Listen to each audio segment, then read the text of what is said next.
The Anchorage Daily News, Alaska's biggest newspaper, announced its endorsement of presidential candidate Barack Obama. When asked for a comment, Governor Sarah Palin replied, "What's the Anchorage Daily News?" An 82-year-old Kentucky man was arrested this week, charged with trading prescription drugs for sex from two women in their 20s. Said the man's grandson, "He totally earned that mug." Yeah. A growing number of voters concluded that Senator John McCain's running mate, Governor Sarah Palin, is qualified to be vice president. The latest New York Times CBS News poll found that 59% of Americans believe she's not qualified, while 41% must have misheard the question. Lawrence Eagleburger, who served as Secretary of State under George W. Bush, said Thursday that he devoutly hopes that Sarah Palin is not tested as president.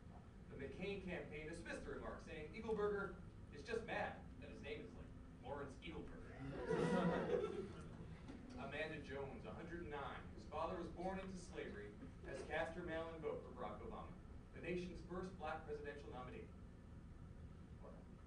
Expect the next line? Do people disgust me? Jesus Christ. Her father was a slave.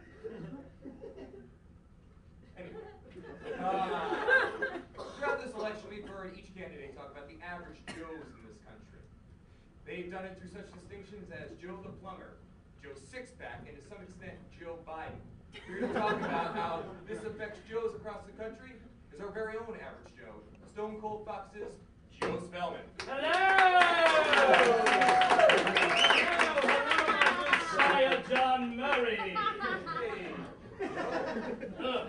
Joe, you don't usually dress like that. Oh, whatever do you mean, John? No, Joe, usually you just dress in a pair of jeans and a t-shirt. You dress like an average person. You don't talk like that either. No, you are wrong, John. I dress and talk like this all the time, for I am a sophisticated, cultured gentleman. Joe, I thought you were just going to come out here and talk about how you identify with average Joes across the country and tell the audience about that. Ha ha ha! Balderdash, John! Oh, why, that's just not how Joe Spellman is. Why, just last week I went to an amazing art exhibit, and I saw a delightful sculpture by an up-and-coming artist. Yes. Okay, what's the artist's name, Joe? Jaruka Muka Tuka Baruka Tadu. Joe, that doesn't sound real. Oh, of course it is, John. Joe, look, I want to believe you. I want this to work.